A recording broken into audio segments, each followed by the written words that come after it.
Hey, good morning, gang. It is a brand new day, and I have to show you what fell overnight. Me. A little bit, depending where you're at. I mean, probably enough to go rip across a bean field or somewhere, but not ideal. Not ideal. Not at all.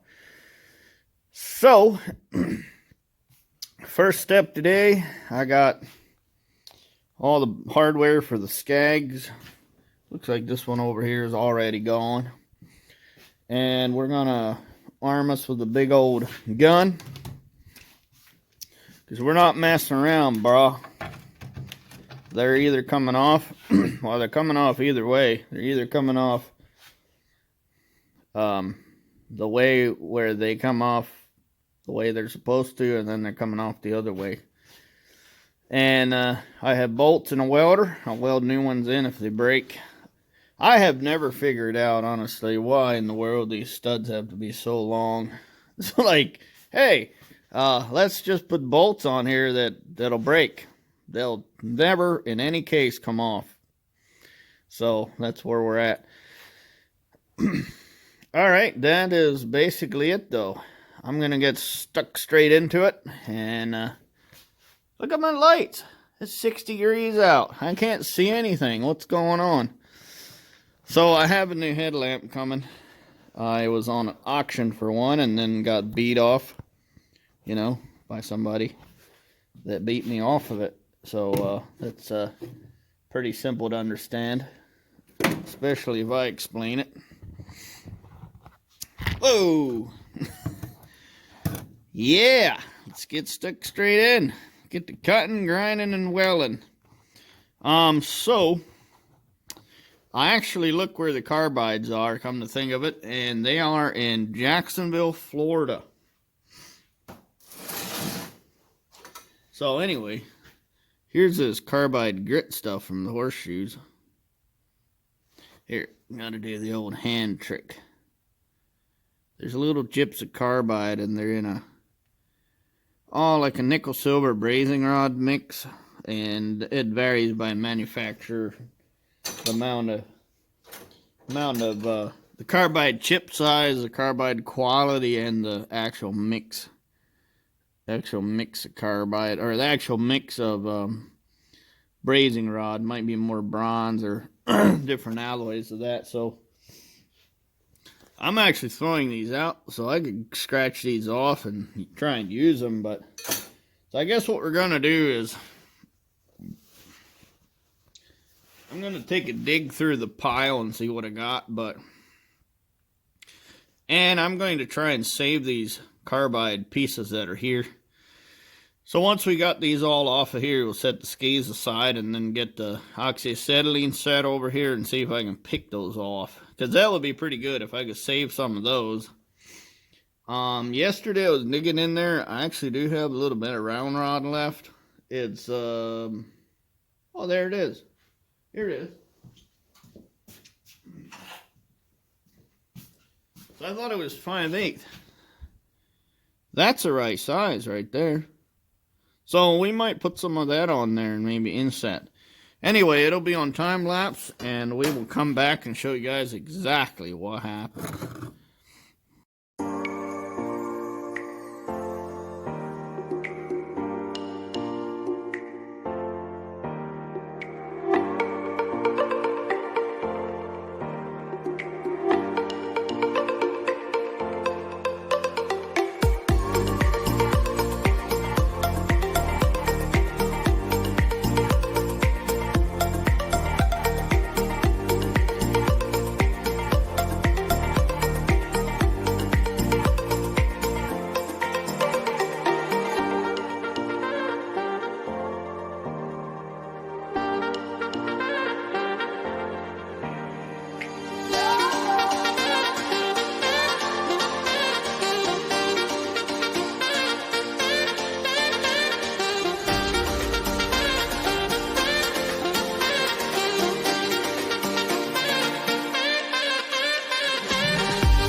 Alright guys, we are done with the first one. Here's kind of the arrangement. I get the middle center and then tack it, and then the back. Clamp the back. These kind of had a bow in them, but I'm just going to clamp it and weld it. If it doesn't work out in the end, we can always put a bow in it. So here's what this looks like. I fixed 2 bolts on the back. Kind of left just a nibble of the square head. When I cut the head off, just lift a little bit of the square and then use that to sort of make the old weld tie together. So I'm going to end up with probably 1.5 inches.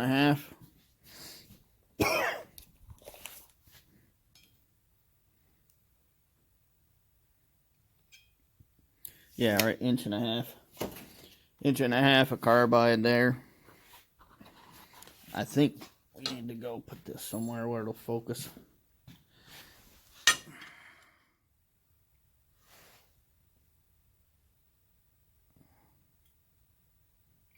So I took the grinder and ground with a fresh grinding wheel. Just kind of ground a little slot in there. Now it's nice and buried. We're very well brazed onto there. Yeah, I can't hold still enough. This really sucks.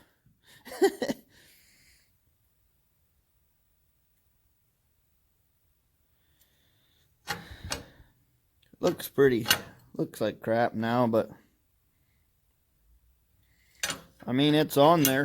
I didn't check the rod size. Oh, I know what it is. I found a bolt.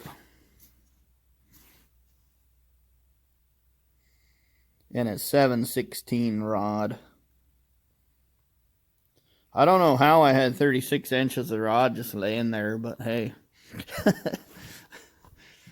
I am pretty forgetful, so that could be the reason. These guys look different. This guy's trimmed. This one here is trimmed to a point. This one's not. That's weird. Well, maybe it's not so weird. I bet this one here was a single runner, and that one's a double. I know why, too. Here's the reason why.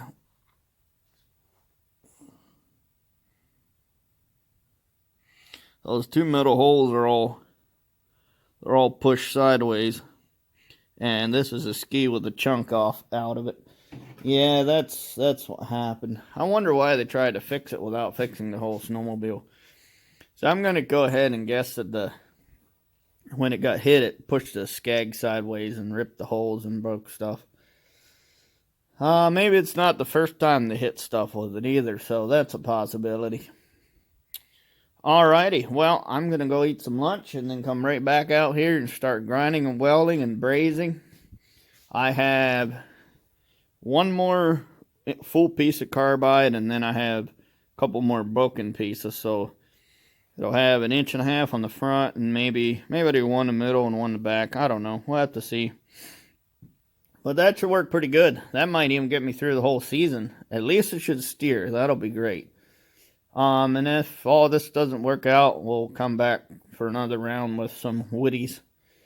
Found some woodies for about $40. I think I can afford that. So, but hey, what if you could spend $40 on gas instead? So maybe I'll do the gas thing. All right, see you after lunch. Nothing to do. The boys might be coming over to do some snowmobile stuff. I'm not sure, so I like to get some work done until they get here. So let's get straight into her.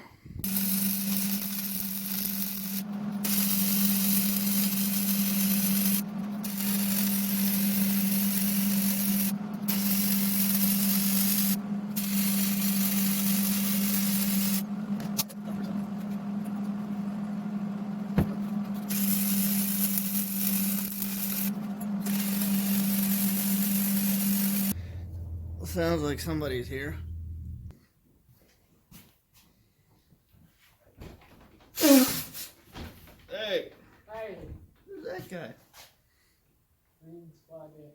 Oh. It is slippery, it's not in here. Oh yeah.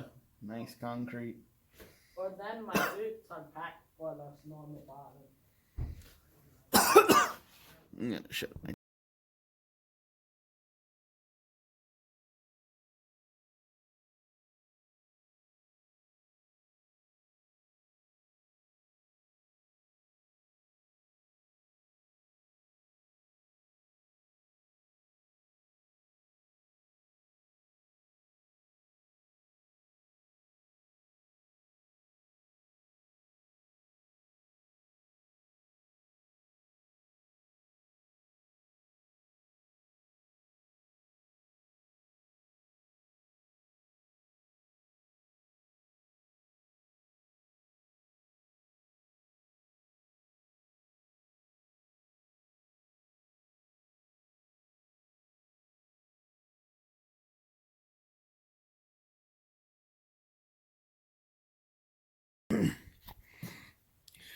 All right, we got a couple broken bolts and stuff, but in the end we got her back on. So I'm here to get these rubber blocks, and there's nothing in there anymore. So I showed you guys the carbides, and then I got the second ski done.